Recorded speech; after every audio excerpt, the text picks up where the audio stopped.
Lo primero que me llamó la atención fue que no quería que la acompañara al entierro del padre. Y no me refiero a su padre. El difunto era el padre de una compañera de trabajo, una tal Marta, que yo había visto una vez en una cena de empresa y con la que, según Laura, apenas hablaba en la clínica. El tipo había muerto de un infarto, y Laura me dijo que quería ir sola al tanatorio de la fe por respeto a la familia. ¿Respeto a la familia? ¿Tú has oído eso alguna vez? ¿Qué coño significa? ¿Desde cuándo uno no puede acompañar a su mujer a un maldito velatorio?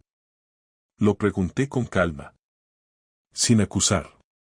Solo dije, ¿seguro que no quieres que te lleve? Ya sabes que odio los tanatorios, pero si te hace falta compañía, voy contigo. Ella respondió sin titubear, no hace falta. Solo estaré un rato. Y se fue. Vestida de negro, maquillada más de lo normal, con ese perfume que solo se pone en ocasiones muy específicas. Ni siquiera se despidió con beso. Y yo, como un imbécil, me quedé en casa mirando la pantalla del televisor, pero sin enterarme de lo que estaba viendo. Eso fue un miércoles. El sábado siguiente, la cosa se repitió. Esta vez no había excusa de velatorio. Me soltó que iba a ayudar a Marta a ordenar el trastero de su madre, que estaba hecho un caos desde que el padre había fallecido. ¿Y por qué tú?, le pregunté. Porque soy la única del trabajo que tiene confianza con ella. Me lo dijo mientras recogía sus cosas y se metía en el coche. Ni siquiera esperó mi reacción. Se fue. Y aquí es donde empieza lo bueno, porque en ese momento no hice lo típico. No le revisé el móvil. No la seguí. No contraté un detective. No. Lo que hice fue algo más sencillo. Llamé a Marta. Y Marta estaba en su casa. Con su marido. En chándal. Viendo una película de Marvel con su hijo de 5 años. Me lo dijo sin saber que estaba metida en nada raro. Incluso me soltó un todo bien con Laura, como si no pasara nada. Le dije que sí, que era solo una tontería, que había confundido cosas. Me reí. Me sentí sucio haciéndolo, pero tenía que saber. Colgué, y ahí fue cuando me di cuenta de que algo serio pasaba. Cuando Laura volvió esa noche, se metió directamente en la ducha. Estuvo 40 minutos encerrada en el baño, con el agua caliente hasta empañar todas las ventanas de la casa. Luego salió, se puso el pijama como si nada, y me preguntó si había cenado. Respondí que sí. No tenía hambre, ni ganas de hablar. Ella se metió en la cama, agarró el móvil y se puso a deslizar el dedo como si estuviera leyendo noticias. No le dije nada. No aún. Solo me quedé tumbado a su lado, escuchando cómo respiraba tranquila, como si nada estuviera mal. Pero lo estaba. Todo estaba mal. Y no porque me mintiera. Eso, en sí, ya duele, pero lo que me partía en dos era la facilidad con la que lo hacía. La naturalidad. La frialdad. Me daba la impresión de que esa mujer que tenía al lado, con la que compartía techo, cama, facturas, domingos, navidades, vacaciones, todo, ya no era mía. Ya no estaba aquí. Estaba en otro sitio. Con otra persona. Quizá incluso en otra vida. Y lo peor era que todavía no sabía ni con quién. Ni cómo. Ni desde cuándo. Pero eso, amigo mío, lo descubrí muy pronto. Mucho antes de lo que imaginaba. La semana siguiente fue una mezcla entre ansiedad contenida y rutina fingida. No quise enfrentarla directamente. No todavía. Me levantaba temprano como siempre, preparaba café, encendía el portátil para conectarme al trabajo y mantenía la cara de tipo normal que no sospecha nada, como si mi esposa no hubiera desaparecido 2 tardes en circunstancias sospechosas y como si yo no supiera que me había mentido a la cara sin pestañear. Ella seguía igual, con ese aire de normalidad forzada, ese tono medio dulce medio automático que usan los que ya no sienten nada pero aún no están listos para admitirlo. Me hablaba de cosas sin importancia, del tráfico, de una compañera nueva que había empezado en la clínica, del precio del aceite de oliva, de si teníamos yogures o no en la nevera. Yo asentía, la miraba, y cada vez me resultaba más evidente que ya no había nada ahí, solo una actriz repitiendo su papel por inercia. Pero no decía nada, porque necesitaba una confirmación que no me dejara espacio para la duda, algo que no se pudiera justificar con una mentira rápida o una excusa barata. Y la oportunidad llegó, por pura casualidad, 4 días después. Fue un jueves. Ella había salido por la noche con las compañeras de la clínica, según dijo. Cena informal, nada especial, solo chicas. Me lo dijo mientras se pintaba los labios frente al espejo del pasillo, usando esa ropa que no se ponía desde hacía años, una blusa ajustada que le resaltaba el pecho, un pantalón de esos que le marcaban todo. La miré mientras se preparaba y tuve que hacer un esfuerzo para no preguntarle directamente con quién iba. Me limité a decir, ¿quieres que te lleve? Ella me respondió, no hace falta, vamos todas juntas, he quedado con Sonia y Patri. Lo dijo sin levantar la vista del espejo, como si lo tuviera perfectamente ensayado. Se fue a las 8:30. No cené. Me senté en el sofá, fingí ver una película, pero la cabeza la tenía en otra parte. A las 10:15 sonó el telefonillo. Pensé que era un error, pero no. Era un repartidor. Javier Rodríguez, preguntó. Le dije que sí. Un pedido de parte de un tal Marcos. Eso me rompió los esquemas. Subió una caja, y al abrirla vi una botella de vino y una caja de sushi con una nota. Para la cena que no fue. Te debo una. M. El tipo que lo había enviado se llamaba Marcos. No tengo ningún amigo llamado Marcos, y si lo tuviera, no me mandaría vino y sushi un jueves por la noche con una nota en un tono casi íntimo. No hacía falta ser un genio para entender lo que pasaba. La nota no era para mí. Alguien había cometido un error al poner la dirección. ¿O no? Quizá no era un error, sino un descuido. Ella le había dado mi dirección. La nuestra. Él había querido sorprenderla. Y ahí estaba yo, con la prueba en las manos, con el nombre, con el mensaje. Me senté, abrí la botella, y me serví un vaso. No porque quisiera brindar, sino porque necesitaba hacer algo con las manos mientras el cerebro procesaba la información. A las 11:45, Laura volvió. Entró con una sonrisa. Ni rastro de olor a tabaco ni alcohol. Su maquillaje intacto. Llevaba los mismos tacones. Parecía que venía de una sala de espera, no de una cena entre amigas. Todavía despierto, me dijo. Le respondí que sí, que estaba viendo una película. ¿Qué tal la cena?, pregunté, sin sarcasmo, sin levantar la voz. Bien, mucha risa. Sonia se pasó de copas y casi se cae al salir. Pero todo bien.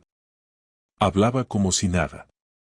Como si no tuviera idea de lo que yo sabía. No mencionó a Marcos. No preguntó por el vino sobre la mesa ni por el plato con sushi sin tocar. Nada. Se fue al baño, se lavó los dientes, se puso el pijama, y se metió en la cama. Yo seguí sentado. Pensando.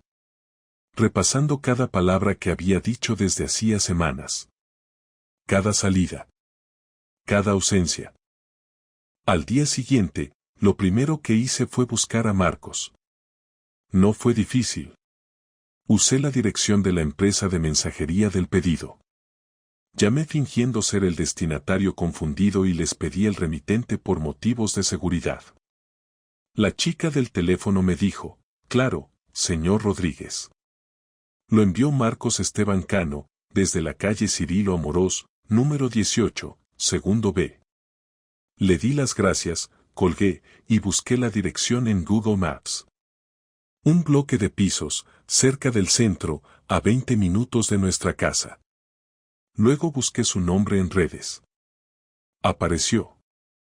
38 años, entrenador personal, cuerpo de gimnasio, sonrisa de catálogo, comentarios públicos de mujeres deseosas de que les hiciera una tabla de estiramientos personalizada.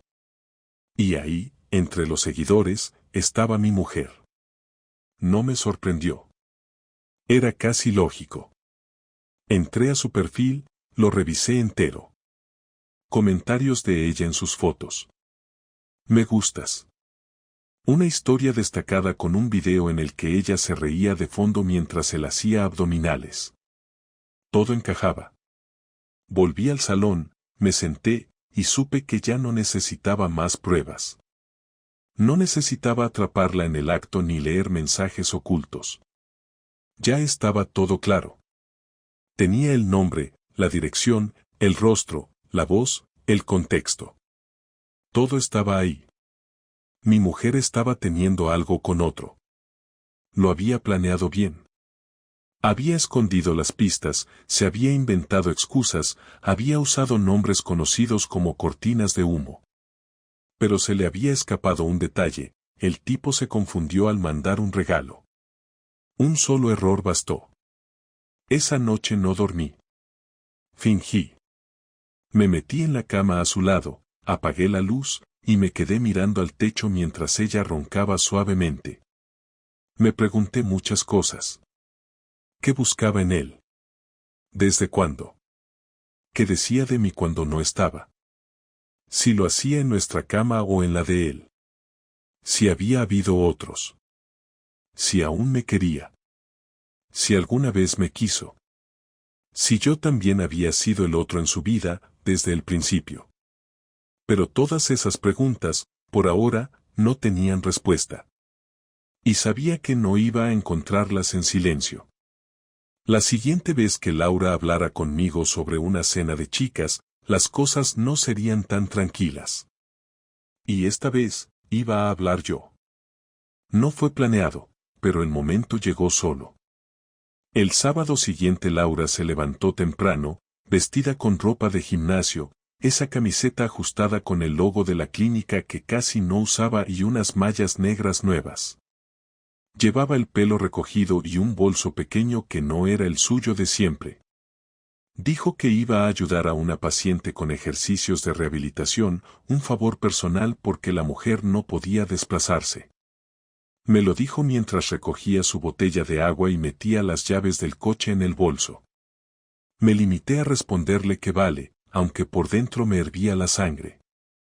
No era el tono de un marido que confía, era el de alguien que ya había dejado de creer en las mentiras pero estaba dispuesto a dejarla hablar para escuchar cómo seguía la farsa. En cuanto salió por la puerta, esperé unos 10 minutos y cogí las llaves del coche. No tenía plan alguno, solo la necesidad de verla con mis propios ojos, de confirmar lo que ya sabía. No quería que luego dijera que todo era un malentendido o que yo lo había imaginado. Conduje sin pensar, siguiendo la dirección de aquel tal Marcos que había guardado en el móvil. Llegué a la calle Cirilo Amorós, aparqué 2 esquinas más abajo y esperé. A los 5 minutos la vi. Caminaba hacia el portal, mirando el móvil, con esa expresión relajada que no mostraba en casa desde hacía meses. Pulsó el timbre y el portero automático se abrió sin que nadie contestara. Entró sin mirar atrás. No me moví durante unos segundos. Sentí una mezcla de rabia, alivio y una calma extraña, como si por fin mi cuerpo hubiera recibido permiso para creer lo que mi cabeza llevaba semanas gritando. Bajé del coche y caminé hasta el portal. No subí. Me quedé abajo, observando el buzón con el nombre del tipo. Marcos Esteban Cano. Segundo B respiré hondo, saqué el móvil y tomé una foto del buzón, sin saber por qué, quizás para recordarme más tarde que no era una pesadilla ni una suposición. Me fui. Conduje sin rumbo, sin música, con las ventanas bajadas aunque hacía calor. Cuando llegué a casa, dejé las llaves sobre la mesa y me senté en silencio. Miré el reloj. Eran las 11:20. Sabía que tardaría al menos 2 horas en volver, así que esperé. No pensé en cómo iba a hacerlo. No había discurso preparado ni estrategia. Solo sabía que en cuanto cruzara la puerta, lo iba a soltar todo. No quería gritos, no quería drama, quería verla reaccionar. Quería ver si tenía el valor de negarlo o si por fin bajaría la cabeza.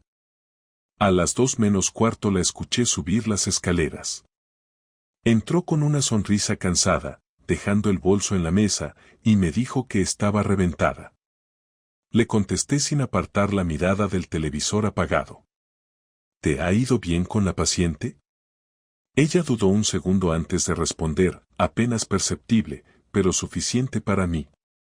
Sí, muy bien, pobre mujer, le cuesta moverse, pero se esfuerza. Asentí. Silencio. ¿Dónde vive?, pregunté, fingiendo curiosidad. Por Ruzafa, creo que se llama Amparo. ¿Ah, sí?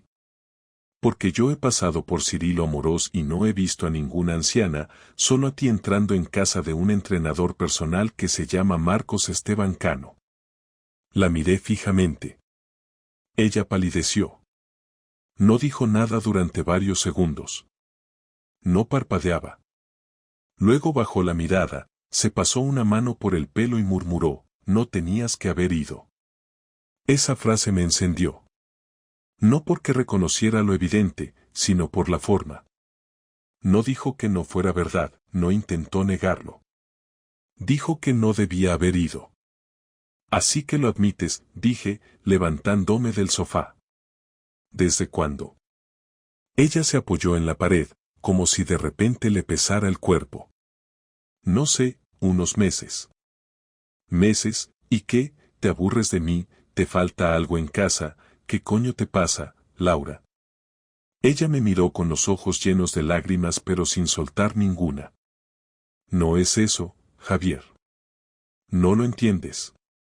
Explícamelo entonces, porque necesito entender cómo pasas de compartir mi cama a irte con un tipo que manda vino con notas a mi casa. No era para ti, lo sé. Fue un error. No tenía que haber pasado eso.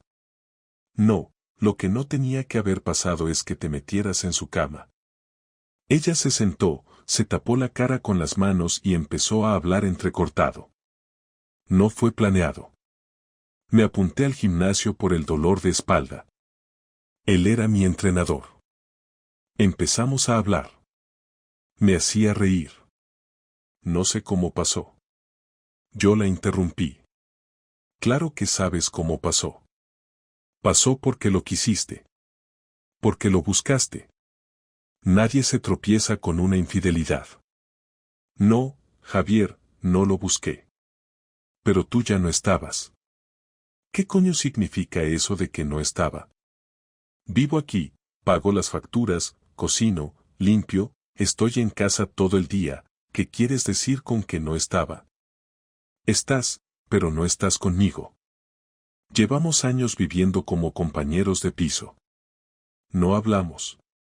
No me miras como antes. Me eché a reír, un sonido seco que me salió solo. Y tu solución es follarte a otro, ¿no? Muy madura la forma de resolverlo. Ella no respondió.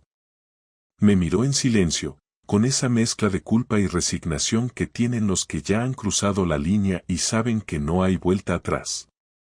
¿Lo quieres?, le pregunté. ¿No entonces por qué sigues viéndolo? Porque me hace sentir viva. Esa frase fue peor que cualquier insulto. No grité. No golpeé nada. Me quedé quieto, mirándola, mientras ella bajaba la mirada. Te hace sentir viva, repetí, despacio, saboreando las palabras como si fueran veneno. Pues yo debo de estar muerto, entonces. No digas eso, murmuró, llorando por fin. No lo digo por decir. Lo digo porque lo siento. Porque te he visto entrar en su casa y salir con esa cara que no pones desde hace años. Conmigo ya no sonríes así. Ella se tapó la boca, como si quisiera detener un sollozo. Lo siento, Javier. No, no lo sientes. Si lo sintieras, no habría pasado más de una vez. Dime la verdad, ¿cuántas veces? No lo sé, 4, 5. ¿Aquí? ¿No en su casa? Sí. ¿En su cama? Sí. No tuve que preguntar más. La imagen ya estaba grabada en mi cabeza y no iba a borrarse. Me senté otra vez en el sofá. Ella se acercó, intentó tocarme el hombro, y la aparté.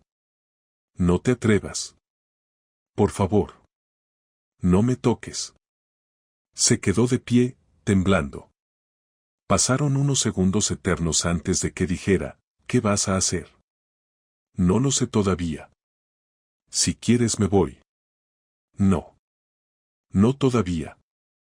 Ella pareció sorprendida. ¿Por qué? Porque no voy a dejar que seas tú la que decida cuando se acaba esto. Has mentido durante meses, puedes aguantar unos días más. Quiero pensar. Quiero ver hasta qué punto has destrozado lo que teníamos. Se fue al dormitorio. Cerró la puerta sin hacer ruido. Me quedé solo en el salón, escuchando el clic del pestillo. Encendí la tele, pero no vi nada. Pensé en cada palabra que había dicho. En cómo ni siquiera intentó inventar una historia paralela.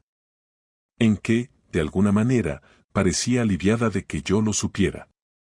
Como si cargar con el secreto la hubiera agotado.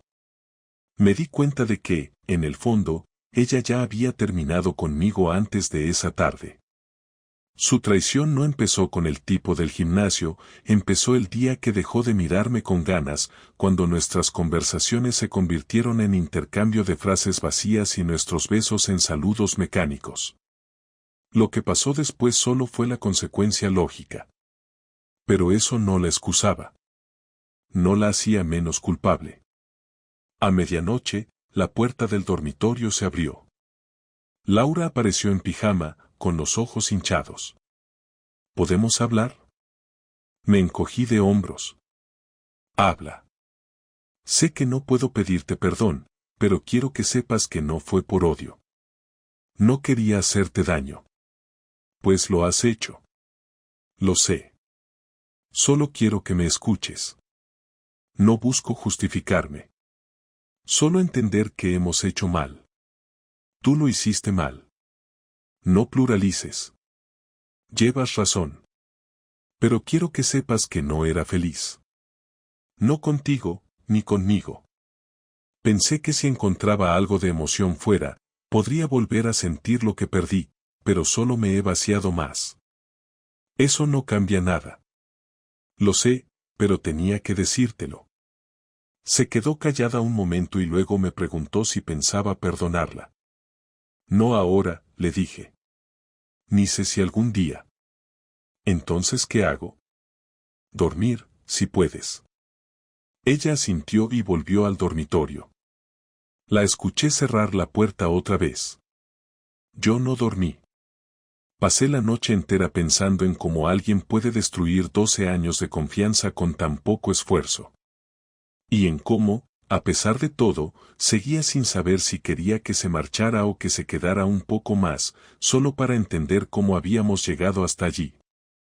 Durante los días siguientes no hablamos del tema, pero la tensión en la casa se podía tocar.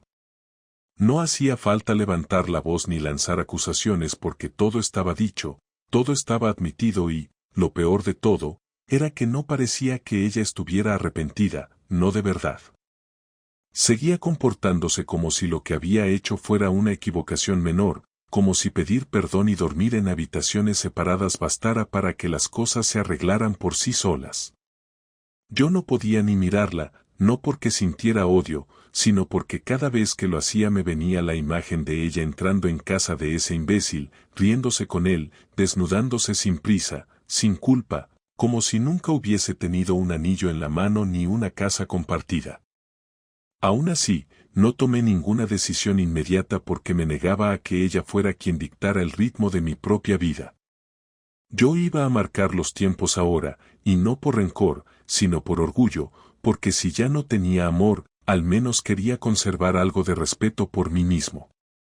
El miércoles por la tarde, mientras ella estaba en la clínica, aproveché para empezar mi venganza, algo tangible, algo que le doliera de verdad y que no pudiera ignorar con una disculpa vacía o una mirada de víctima.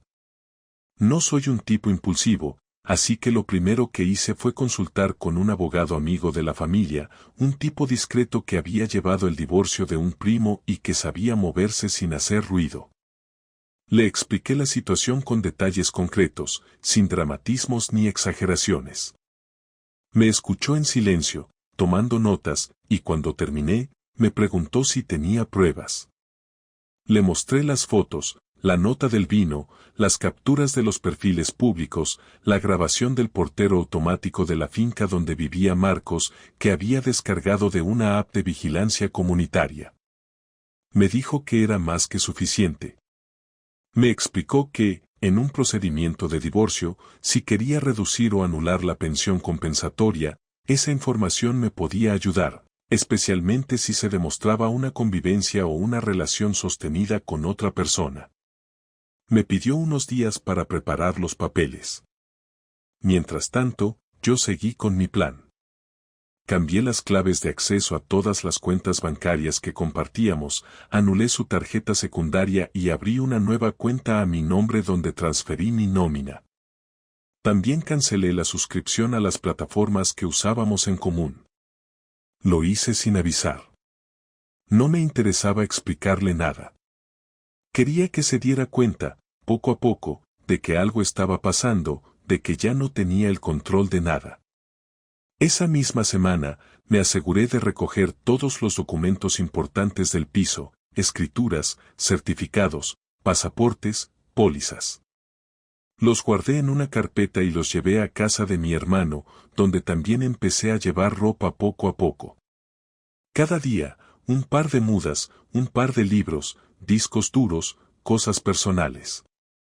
Todo sin que ella se diera cuenta. El viernes por la noche, después de cenar en silencio, Laura me preguntó si iba a seguir tratándola como una extraña. Le respondí que la situación era insostenible, que no sabía cuánto tiempo más podía aguantar así. Ella intentó acercarse, tocarme la mano, hablarme con ese tono bajo y suplicante que ya no me provocaba nada. Le dije que no era el momento. Ella insistió. Me preguntó si podía hacer algo para arreglarlo. Le dije que dejar de ver al otro sería un comienzo, pero que ni siquiera sabía si eso serviría para algo a estas alturas. Me miró en silencio y, por primera vez, pareció entender que esto no era un enfado pasajero. Le pregunté si seguía viéndolo y no respondió. Solo bajó la mirada. Ese silencio me confirmó que sí, que seguían viéndose, que ni siquiera había hecho el esfuerzo de terminarlo cuando todo había salido a la luz. Y eso fue lo que terminó de empujarme. El sábado por la mañana, le dije que saldría todo el día. Me pidió que no desapareciera como la última vez. Le dije que no debía preocuparse, que no pensaba hacer nada impulsivo. No mentía. Sabía exactamente lo que iba a hacer. Fui a casa de mi hermano, donde ya había instalado un ordenador con toda la información recopilada. Allí imprimí las conversaciones, las fotos, las pruebas del seguimiento, las facturas de regalo. Lo empaqueté todo en un sobre con su nombre. Después preparé otros 2 sobres, uno para sus padres, otro para la dirección de la clínica donde trabajaba, con copias de todo. No los iba a enviar aún, pero los tendría listos para cuando fuera necesario. Volví a casa a las 8 de la tarde. Ella estaba en el sofá, en pijama, con una copa de vino. Me preguntó si había comido. Le dije que sí. Me preguntó si quería hablar. Le dije que no. Me fui a la habitación y cerré la puerta. Al día siguiente, convoqué una reunión en casa con sus padres. Ella no sabía nada. Les dije que necesitaba hablar de algo importante. A las 5 de la tarde estaban sentados en el salón. Ella no entendía nada. Les entregué una copia del sobre, sin comentarios. Su padre lo abrió, leyó unos minutos en silencio y luego se lo pasó a su esposa. Nadie dijo una palabra durante casi 5 minutos. Después su madre rompió el silencio preguntándole a Laura si era cierto. Laura solo pudo asentir con la cabeza. Su padre se levantó y dijo que no tenía nada más que decir. Se fueron sin despedirse. Ella se quedó sentada, sin lágrimas, sin palabras. Me miró como si no reconociera al hombre que tenía enfrente. Le dije que esa era solo la primera parte. Que no iba a arruinarle la vida, pero sí iba a dejar claro que yo no era un idiota. Esa misma noche, le dejé los papeles del divorcio sobre la mesa. No le pedí que los firmara en el momento. Solo le dije que estaban listos, que ya no había marcha atrás y que, si no los firmaba, los iba a llevar al juzgado igual. Me pidió que esperara, que lo habláramos, que había cosas que aún no habíamos dicho. Le dije que ya había dicho suficiente. Que ahora todo lo que quedaba era repartirse lo material. No hubo gritos, no hubo súplicas. Solo resignación. Sabía que lo había perdido todo. Lo que no sabía era que eso aún no era todo. Y que yo todavía tenía una última carta que no había jugado. 3 días después de entregarle los papeles de divorcio, Laura seguía viviendo en casa como si el tiempo se hubiera detenido, sin firmar nada, sin hacer las maletas, sin proponer una conversación concreta, como si con solo estar allí pudiera congelar la realidad y evitar el final. Yo tampoco presionaba. No porque tuviera esperanzas de reconciliación, sino porque necesitaba ver hasta dónde llegaba su pasividad, cuánto podía sostener esa actitud de no asumir lo que había provocado. Durante ese tiempo, el ambiente era como el de dos desconocidos que comparten un espacio sin tocarse ni hablar más allá de lo imprescindible. Ella pasaba las noches en la habitación de invitados y yo en la nuestra, cada uno con su silencio, pero sin ninguna de esas escenas teatrales que la gente espera en situaciones como esta. Yo sabía que el final estaba decidido, solo faltaba cerrar los detalles. Ese jueves, cuando llegué del trabajo, ella estaba sentada en la mesa con una carpeta abierta y los papeles de divorcio encima. Tenía un bolígrafo en la mano, pero aún no había firmado. Me senté frente a ella sin decir nada. Fue ella la que habló primero. Me dijo que quería entender por qué todo tenía que acabar de forma tan fría. Le respondí que no había nada más que entender, que el respeto no se recupera con frases vagas ni con llantos cuando ya es tarde. Ella insistió en que todavía me quería. Le pregunté si eso lo pensaba mientras se acostaba con otro. Me dijo que no, que en esos momentos no pensaba en nada, que se dejaba llevar, que se sentía vacía y no sabía cómo llenarse. Le contesté que ese no era mi problema, que cada uno es responsable de lo que hace con su vacío, que yo también había tenido momentos duros en nuestra relación, años incluso en los que no me sentía escuchado, pero nunca se me ocurrió buscar en otra cama lo que faltaba en la mía. Me dijo que tenía miedo de quedarse sola. Le respondí que ese miedo no justificaba traicionar a quien duerme a tu lado. Me dijo que no sabía cómo gestionar la culpa. Le pregunté si eso era más difícil que gestionarme a mí cuando sospechaba pero aún confiaba. Me dijo que no esperaba que fuera tan duro conmigo. Le recordé que lo duro fue verla mentirme con calma, manipular la realidad como si yo fuera un idiota, esconder su vida paralela mientras sonreía como si todo estuviera bien. Me dijo que me echaba de menos. Le dije que no era posible echar de menos a alguien a quien se tiene y se descuida voluntariamente. Me preguntó si no había manera de arreglarlo. Le pregunté si ella arreglaría algo si la situación fuera al revés. No respondió. Se quedó en silencio un rato, después cerró la carpeta, firmó todos los documentos y me los pasó. Me levanté, los recogí sin prisas, y los guardé en mi maletín. Cuando me giré para irme a la habitación, ella me pidió que esperara. Me detuve. Me dijo que necesitaba decirme algo más. Le dije que hablara. Me miró como si no supiera por dónde empezar, pero lo dijo de un tirón. Me confesó que, al principio, lo del entrenador fue solo una distracción, pero que luego le empezó a gustar más de lo que esperaba, y que durante unas semanas llegó a pensar en dejarme por él. Me quedé quieto. No me sorprendía, pero escucharla decirlo era otra cosa. Luego continuó, me dijo que lo dejó no porque se sintiera culpable, sino porque él se cansó de esconderse, le pidió una decisión y ella no fue capaz de tomarla. Entonces él se alejó y ella se sintió perdida, pero no porque me quisiera a mí, sino porque no quería quedarse sin nadie. Me dijo que se dio cuenta de que había convertido nuestra relación en una especie de seguro emocional y que eso la avergonzaba. Le dije que no esperaba honestidad a estas alturas, pero que agradecía que al menos no intentara maquillarlo todo. Le pregunté si le parecía justo que después de usarme como escudo durante meses ahora viniera con la cara larga a contarme su miseria como si eso compensara el daño. Me dijo que no buscaba compasión, que simplemente quería que yo supiera la verdad, aunque llegara tarde.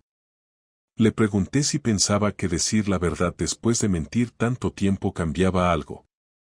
Me dijo que no, que ya no cambiaba nada, pero que necesitaba cerrar esta etapa con algo más que papeles firmados. Le dije que eso lo podía hacer ella sola, que yo ya no quería participar de nada que tuviera que ver con sus procesos emocionales. Me levanté otra vez y esta vez no me detuvo. Me fui a mi cuarto y cerré la puerta. Esa noche dormí por primera vez con la certeza de que el capítulo se estaba cerrando de verdad.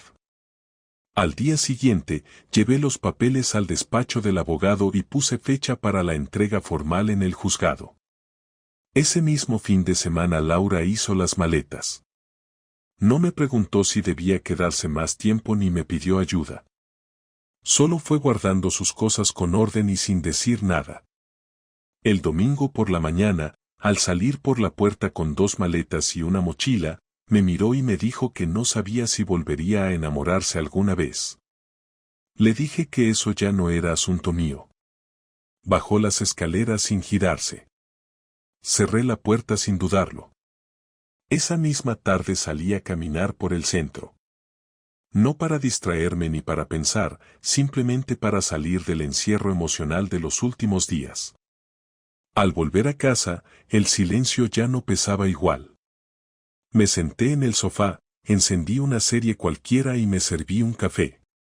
No me sentía mejor. No sentía alivio. Solo una especie de claridad que me había faltado durante semanas. Había hecho lo que tenía que hacer. No lo que me aliviara en el momento, sino lo que me iba a permitir reconstruir algo propio más adelante, sin mirar atrás, sin dudas, sin remordimientos. La semana siguiente fue tranquila en apariencia, pero el vacío que dejó Laura era evidente en cada rincón del piso. No por nostalgia ni por melancolía, sino por la brutal constatación de lo que había sido vivir con alguien que en realidad ya no estaba allí desde hacía mucho tiempo. Su ausencia no dolía porque la extrañara, dolía porque me obligaba a enfrentarme a una versión de mí mismo que había tolerado cosas que no debía, que había normalizado señales que eran cualquier cosa menos normales, que se había convencido durante demasiado tiempo de que el desgaste era parte de la vida cuando, en realidad, lo que teníamos era una relación sostenida por la costumbre, por la comodidad, por la idea de que era mejor aguantar que asumir que se había acabado. Con Laura fuera, todo ese ruido de fondo desapareció. Ya no había silencios incómodos, ya no había pasos arrastrados en la madrugada, ni excusas que provocaban sospechas ni conversaciones sin alma mientras se cenaba en platos separados. Solo quedaba mi voz interna, y eso, al principio, era más duro que cualquier discusión. No volví a saber nada de ella durante días.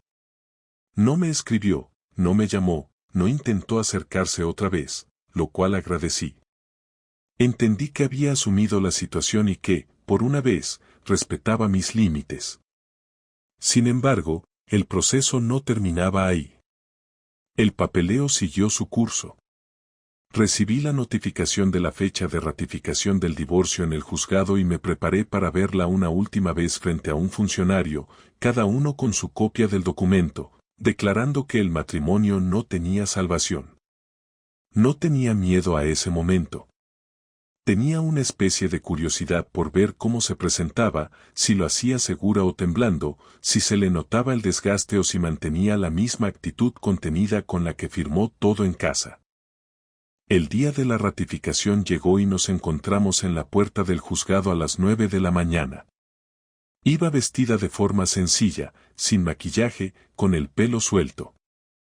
Me saludó con un hola que apenas se escuchó. Respondí del mismo modo. No hubo abrazos ni intentos de cercanía.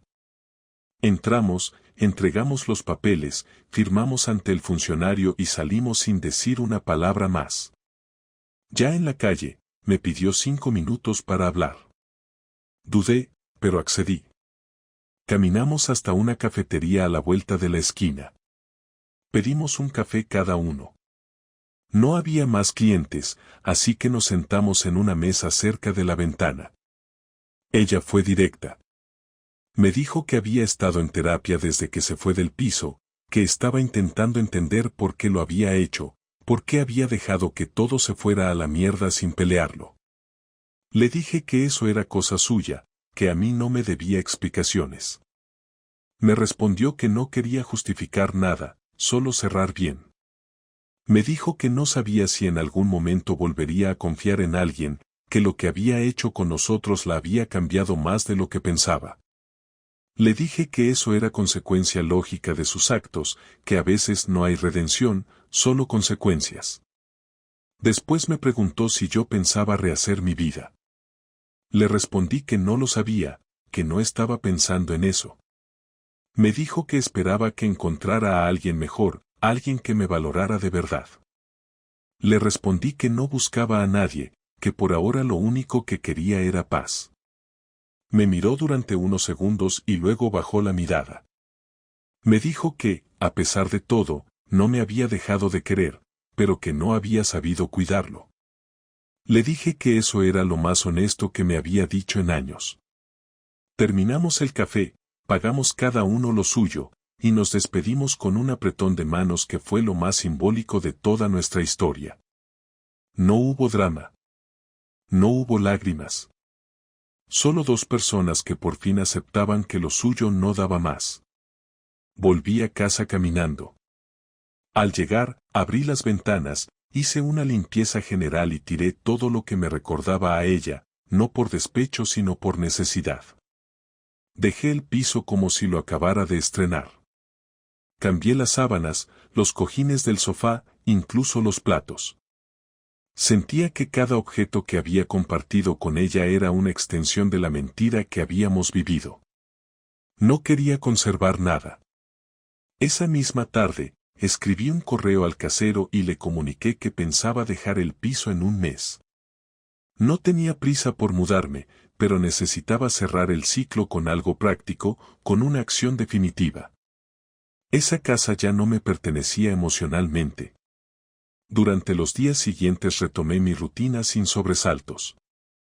Trabajaba, salía a correr, volvía a leer como antes, recuperé la costumbre de cocinar con música, me reencontré con amigos que había dejado de ver por culpa de la distancia emocional en la que había estado metido. No les conté los detalles. Solo dije que me había separado y que necesitaba tiempo. La mayoría lo entendió sin hacer preguntas. Uno de ellos, David, me invitó a una escapada de fin de semana a la sierra. Acepté sin pensarlo. Nos fuimos el viernes y volvimos el domingo. Hablamos de todo menos de relaciones. Fue la primera vez en mucho tiempo que me reí de verdad. Poco a poco fui recuperando el control de mi vida, pero sin esa necesidad de demostrar nada, sin el impulso de usar el dolor como bandera. Había aprendido que la traición no te define, pero sí te cambia. Ya no era el mismo tipo confiado que pensaba que el amor lo podía todo. Ahora entendía que las relaciones no mueren de repente, mueren por abandono, por falta de cuidado, por la acumulación de cosas pequeñas que uno deja pasar hasta que ya no hay nada que salvar. No culpaba a Laura de todo. Yo también había cometido errores, pero nunca la traicioné, nunca la dejé sola en mitad de una mentira. Ella sí. Y eso era una línea que no se podía cruzar sin consecuencias. No guardaba rencor, pero tampoco perdonaba. Simplemente aceptaba. Aceptaba que nuestra historia tenía un principio, un desarrollo y un final, y que ese final no había sido digno ni limpio, pero era el que teníamos. No quería reconstruir nada con ella, ni como amigos ni como conocidos. No me interesaba saber cómo seguía su vida. Si le iba bien, perfecto. Si le iba mal, no era asunto mío. Yo ya no estaba ahí. Me había costado llegar a ese punto, pero cuando lo hice, sentí que podía respirar sin culpa. Pasaron 3 semanas desde nuestra última conversación y un día recibí un mensaje suyo. Era una foto de un libro que yo le había recomendado años atrás, con una nota que decía, lo estoy leyendo ahora. Tenías razón, es brutal. No respondí. No porque estuviera enfadado, sino porque no necesitaba abrir puertas que ya estaban cerradas. Eliminé el mensaje y seguí con mi día. Hoy, mirando todo en perspectiva, puedo decir que no me arrepiento de nada. Ni de haber confiado, ni de haber luchado, ni de haber terminado todo cuando lo hice. Aprendí a no dudar de mis intuiciones, a no dejar que el miedo al cambio me mantenga atado a lo que ya no me hace bien. Y sobre todo, aprendí a no quedarme donde no me eligen. El amor no se exige, no se ruega, no se negocia. O está o no está. Y cuando ya no está, lo único digno que queda es soltar. Y eso fue lo que hice. Y por primera vez en mucho tiempo, lo hice por mí.